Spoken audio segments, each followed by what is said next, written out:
genshō, used in science, weather, and society topics. You'll also hear it in the news and in class.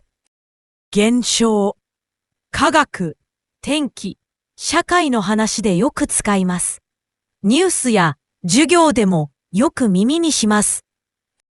It is used as a noun. genshō talks about observable events or appearances, and also the outward signs or effects of something. 目に見える動きや様子、自然や社会で起こる出来事、またはある原因が外に現れた印のことです。The first kanji means present or appear. It shows something that is visible now or comes into view. You can feel this idea in genzai and arawareru. It often suggests what is real and in front of us. The second kanji means image or figure, and it also points to the elephant meaning historically. You meet this idea in inshō and shōchō.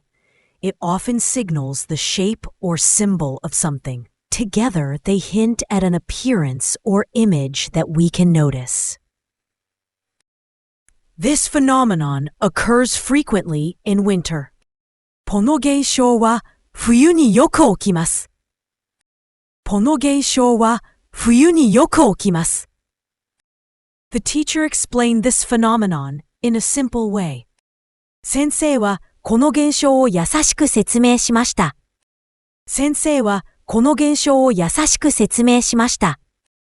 We observed this phenomenon in our experiments. 私たちは実験で現象を観察しました。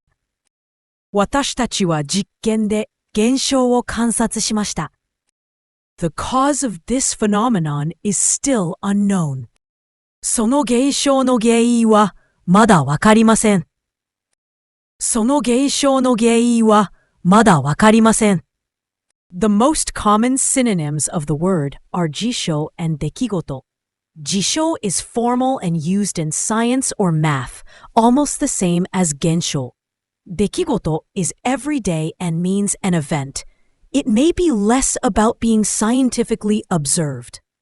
The most common antonym of the word is hōshitsu, which points to the inner essence or true nature, while genshō is the outward observable appearance.